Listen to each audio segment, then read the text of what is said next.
ద్వారకా నగర పరిసరాలలో సత్రజిత్ అనే ఒక రాజు ఉండేవాడు. అతడు సూర్య ఉపాసకుడు. సూర్యదేవునికి తపస్సు చేసి శమంతకము అనే ఒక అపూర్వ మణిని సూర్య భగవాను నుండి పొందుతాడు. ఒకసారి శత్రజిత్ ఆ మణిని తన కంఠానికి హారంగా ధరించి ద్వారకా నగరానికి వస్తాడు. ఎందుకంటే శ్రీకృష్ణుణ్ణి దర్శించుటకు. అప్పుడు అక్కడ ఉండే జనులు ఏమనుకుంటారంటే సాక్షాత్తు సూర్యభగవానుడే శ్రీకృష్ణ పరమాత్మను దర్శించుటకు వచ్చాడా అని అనుకుంటారు. ఎందువల్ల అంటే ఆ శమంతకమణి ప్రభావం వలన అతడు మరో సూర్య భగవానుడు వలె ప్రకాశవంతంగా కనిపించాడు. ఈ శమంతకమణి రోజుకు సుమారు 170 కిలోల బంగారాన్ని ఇస్తుంది. అంతేకాకుండా ఈ మణి ఎక్కడైతే ఉంటుందో అక్కడ కరువు కాటకాలు గాని, వ్యాధులు గాని, చీడలు గాని సంభవించవు. అప్పుడు శ్రీకృష్ణ పరమాత్మకు ఈ మణి గురించి తెలిసి, ఓ శత్రజిత్, ఇంత విలువైన వస్తువు మహారాజు దగ్గర ఉంటే ఎంతో మేలు. ఎందుకంటే రాజు ఆ మణికి రక్షణ కల్పించగలడు మరియు ఆ వచ్చిన బంగారంతో ప్రజలకు సేవ చేయగలడు. కాబట్టి ఈ మణిని ఉగ్రసేన మహారాజుకు ఇవ్వమని చెబుతాడు. ఉగ్రసేన మహారాజు అనగా దేవకీదేవికి తండ్రి, శ్రీకృష్ణునికి తాత.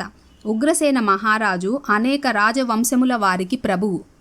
దానికి శత్రాజిత్, ఈ శ్రీకృష్ణుడు మాయ చేసి ఈ మణిని దక్కించుకోవాలని చూస్తున్నాడు అని ఆలోచించి ఉగ్రసేన మహారాజుకు ఇవ్వడానికి అంగీకరించక ఆ సభ నుండి వెళ్ళిపోతాడు.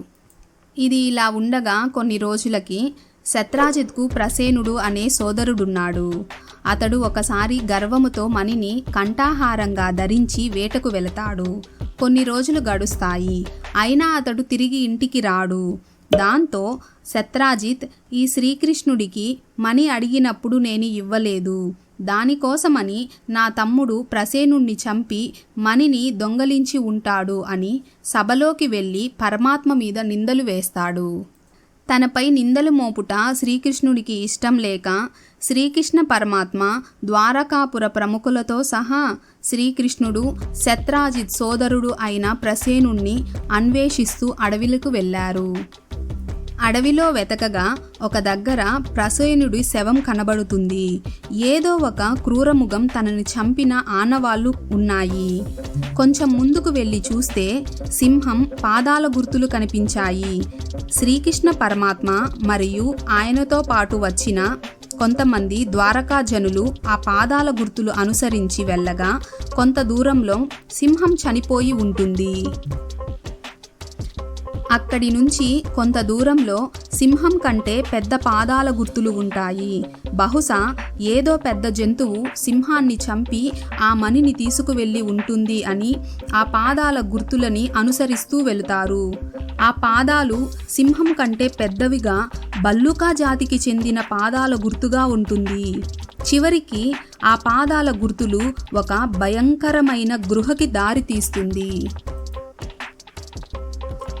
ఆ గృహను చూడగానే మిగిలిన జనులు భయపడతారు. అప్పుడు శ్రీకృష్ణ పరమాత్మ ఒక్కరే ఆ గృహలోనికి ప్రవేశిస్తాడు. ఆ గృహలో ఒక పిల్లవాడు ఆ మణితో ఆడుతూ ఉండగా శ్రీకృష్ణ పరమాత్మ ఆ బాలుడి ఎదుట నిలబడతాడు. దాంతో ఆ పిల్లవాడు భయంతో కేకలు వేస్తాడు. వెంటనే గృహలో నుంచి జాంబవంతుడు క్రోధముతో పెద్ద పెద్దగా గాండ్రిస్తూ శ్రీకృష్ణ పరమాత్మ మీదకు యుద్ధానికి వస్తాడు. జాంబవంతుడు విష్ణు భక్తుడే అయినను క్రోధ పరవశుడై ఉన్నందువలన శ్రీకృష్ణుని సామాన్య మానవుడిగా తలచి ఆయన పైకి యుద్ధానికి వెళ్తాడు. అలా కృష్ణ జాంబవంతుల మధ్య భీకరమైన సంగ్రామం జరిగింది. మొదట ఆయుధాలతోనూ, అనంతరం శిలలతోనూ, పెద్ద పెద్ద వృక్షాలతోనూ కొంతకాలం పోరాడారు. చివరకు ద్వంద్వ యుద్ధానికి వచ్చారు. ద్వంద్వ యుద్ధం అనగా పిడికిళ్లతో ఒకరినొకరు గుద్దుకున్నారు. అలా రాత్రింబవళ్ళు ఎడతెరిపి లేకుండా 28 రోజుల యుద్ధం సాగింది.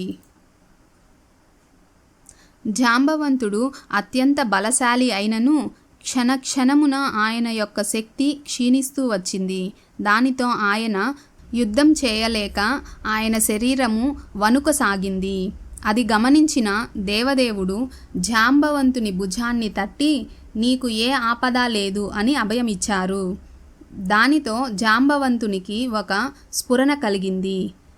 శ్రీ మహావిష్ణువే ఈ శ్రీకృష్ణుడు అని తెలిసి పాదాల మీద పడి శ్రీకృష్ణ పరమాత్మను సేవించాడు. అప్పుడు జాంబవంతుడు ఇలా అంటాడు, నన్ను ఓడించడం శ్రీరామచంద్రునికి తప్ప ఇంకా ఎవ్వరికీ సాధ్యం కాదు. నీవే ఆ శ్రీరామచంద్రుడవు అని నాకు అర్థమయ్యింది అని మీకు నేను ఏ సేవ చేయాలో ఆజ్ఞాపించండి అని జాంబవంతుడు అంటాడు. అప్పుడు శ్రీకృష్ణ పరమాత్మ తనపై మోపిన అపనింద తొలగిపోవాలి అంటే ఆ శమంతకమణి నాకు ఇవ్వు అని అంటాడు. జాంబవంతుడు శమంతకమణితో పాటు తన కూతురు అయిన జాంబవతిని శ్రీకృష్ణునికి ఇచ్చి వివాహం చేస్తాడు. ఇక తిరిగి ద్వారకకు వెళ్ళి ఆ మణిని శత్రాజిత్కు ఇస్తాడు. శత్రాజిత్ శ్రీకృష్ణుని మీద వేసిన అపనింద వలన పశ్చాత్తాపము పొంది ఆ శమంతకమణిని మరియు తన కుమార్తె సత్యభామాదేవిని శ్రీకృష్ణునికి ఇచ్చి వివాహం చేస్తాడు. శ్రీకృష్ణ పరమాత్మ శత్రాజిత్ మాటలకు ప్రసన్నుడై శమంతకమణితో తనకేమీ పనిలేదని ఆ మణిని ఆలయంలో నిలిపి ఉంచుట అందరికీ మేలు అని అంటారు. ఇది శమంతకమణి కథ.